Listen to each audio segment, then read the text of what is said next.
একটি মাত্র ডিম দিয়ে আর 2 কাপ আটা দিয়ে কিভাবে এই আটার বিস্কিট তৈরি করে নেবেন, তাও আবার গ্যাসের চুলায়, আজকে শেয়ার করব সেই রেসিপি। হ্যালো এভরিওয়ান, আসসালামু আলাইকুম। সবাই কেমন আছেন? আশা করি সবাই অনেক বেশি ভালো আছেন। হ্যাঁ বন্ধুরা, আজকে আমি আপনাদের সাথে একটি মাত্র ডিম আর 2 কাপ আটা দিয়ে খুবই মজার একটি বিস্কুট রেসিপি শেয়ার করব। আশা করি আপনাদের কাছে ভালো লাগবে। তো প্লিজ সবাই পুরো ভিডিওটি দেখবেন। বিস্কিট বানানোর জন্য প্রথমে আমার লাগবে একটি ডিম। তো এখানে আমি একটি ডিম নিয়ে নিলাম। এখন দিয়ে দিব 1 চিমটি পরিমাণ লবণ। লবণটা অপশনাল, আপনারা চাইলে দিতে পারেন, না চাইলে স্কিপও করতে পারেন। মিষ্টির ব্যালেন্স আসার জন্য আমি 1 চিমটি পরিমাণ লবণ ব্যবহার করলাম। তো দেখুন, এখন একটি হ্যান্ড উইচের সাহায্যে ভালো করে মিশিয়ে নিচ্ছি।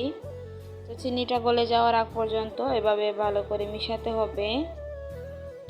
আর যতক্ষণ না পর্যন্ত ডিমের কালারটা চেঞ্জ হয়ে আসছে ততক্ষণ পর্যন্ত এভাবে একটা হ্যান্ড উইচের সাহায্যে ভালো করে বিট করে নেবেন। এতে করে কিন্তু বিস্কুটটা অনেকটাই খাস্তা হবে আর ক্রিস্পি হবে। তো দেখুন, এখন আমি ভালো করে বিট করে নিয়েছি। আর এর মধ্যে আমি এখন দিয়ে দিব এলাচের গুঁড়া। তো এলাচের গুঁড়া দিলে কিন্তু ডিমের একটা বাজে স্মেল চলে যাবে, আর এই বিস্কিটটাতে কিন্তু এলাচের একটা ফ্লেভার আসবে আর খেতেও ভালো লাগবে। তো আপনাদের কাছে যে ফ্লেভারটা থাকে ওই ফ্লেভারটাই ব্যবহার করবেন। তো এখন আমি ভালো করে মিশিয়ে নিচ্ছি, নিয়ে আবারও হ্যান্ড উইচের সাহায্যে ডিমটাকে ভালো করে ফেটিয়ে নিচ্ছি। তো দেখুন, ডিমের কালারটা আস্তে আস্তে কিছুটা চেঞ্জ হয়ে আসছে। ভিডিওর এই পর্যন্ত এসে যারা একটি লাইক দিতে ভুলে গিয়েছেন, অনুরোধ করব একটি লাইক দিয়ে সম্পূর্ণ ভিডিওটি কন্টিনিউ করবেন। তো এখন দেখুন, ডিমের কালারটা অনেকটাই চেঞ্জ হয়ে আসছে আর ডিম থেকে অনেকটা ফেনা ফেনা উঠেছে। এখন আমি এই পর্যায়ে 1 কাপ পরিমাণ রান্নার রেগুলার তেল দিয়ে দিব। দিয়ে আবারও কিছুক্ষণ বিট করে নিব। এভাবে ধাপে ধাপে যদি উপকরণগুলো অ্যাড করেন তাহলে বিস্কুটটা খুবই সুন্দর হবে। তো দেখুন, তেল দেওয়ার পর আমি আবারও কিছুক্ষণ এভাবে বিট করে নিব। তো দেখুন, এখন পুরোপুরি ডিমের মিশ্রণটা আমাদের তৈরি হয়ে গিয়েছে। এখন আমি এর মধ্যে 2 কাপ পরিমাণ আটা দিয়ে দিব। আর আটাটা কিন্তু অবশ্যই চেলে নেবেন। তো আমি আগে থেকেই আটাগুলো চেলে নিয়েছিলাম। এখন আমি 1 কাপ দিয়ে দিলাম। প্রথমে 1 কাপ দিয়ে ভালো করে একটু মিশিয়ে নিব। তো অল্প অল্প করে আমি আটা দিব আর মিশিয়ে নিব। একবারে দিতে গেলে দেখা যাবে যে ডোটা অনেকটা শক্ত হয়ে যাবে অথবা অনেকটা নরম হয়ে যাবে। তো দেখুন, এখন আমি হ্যান্ড উইচের সাহায্যে ভালো করে মিশিয়ে নিচ্ছি। তো এখন আমি আরও কিছুটা এখানে আটা ব্যবহার করব। আর এখানে কিন্তু আমি গমের আটা ব্যবহার করেছি। তো এখন আমি এর মধ্যে আরও কিছুটা আটা দিয়ে এখন হাতের সাহায্যে ভালো করে একটা মসৃণ ডো তৈরি করে নিব।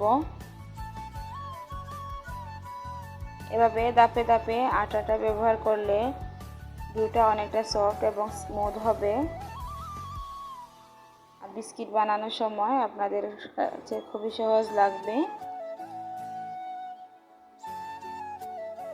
তো হাতের সাহায্যে ভালো করে আমি মেখে নিচ্ছি।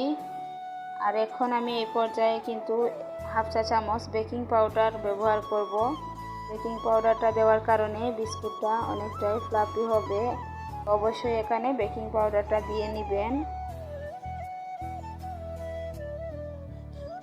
আমার চ্যানেলে যদি নতুন হয়ে থাকেন তাহলে প্লিজ আমার চ্যানেলটিকে সাবস্ক্রাইব করে পাশে থাকা বেল আইকনটি অলে প্রেস করে রাখবেন।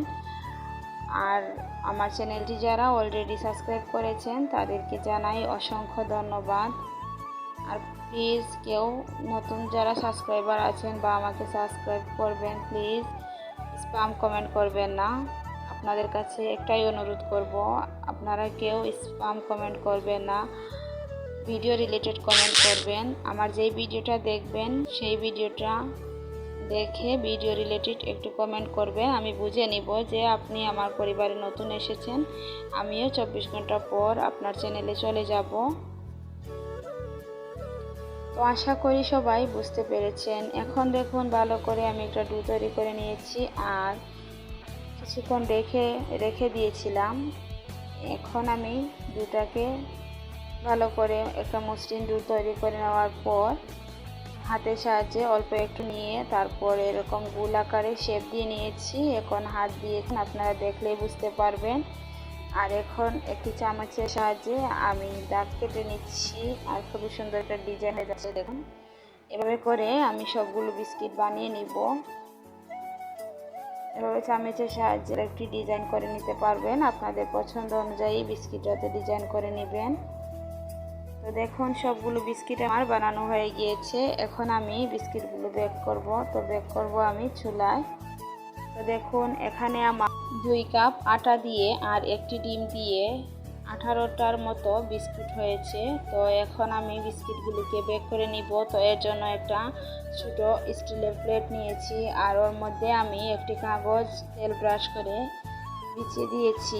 এখন এর মধ্যে আমার বিস্কিট 6 পিস একসাথে দিয়ে দিলাম। দিয়ে এখন এদিকে একটা কড়াইতে আমি ভালো করে গরম করে নিয়েছি আর এখানে আমি দিয়ে দিলাম বালি। তো বালিটা ভালো করে গরম হয়ে গেলে এর মধ্যে আমি একটা কাগজ বিছিয়ে দিব। তো সরাসরি বালির উপর বিস্কিটের ট্রেটা রাখতে যাবেন না, এতে করে বিস্কিটটা পুড়ে যাবে। তো একটা কাগজ বিছিয়ে দিব, দিয়ে ঢাকনা দিয়ে ডেকে আমি এটাকে 30 মিনিট বেক করে নিব। তো দেখুন 30 মিনিট বেক করে নেওয়ার পর আপনাদেরকে দেখিয়ে দিচ্ছি বিস্কুটটা কতটা সুন্দর এসেছে কালারটা, আর বিস্কুটের ভিতরটাও কিন্তু হয়ে গিয়েছে। তো এই ছিল আমার আজকের রেসিপি। সবাই ভালো থাকবেন, সুস্থ থাকবেন। দেখা হবে পরবর্তী কোনো ভিডিওতে। আল্লাহ হাফিজ।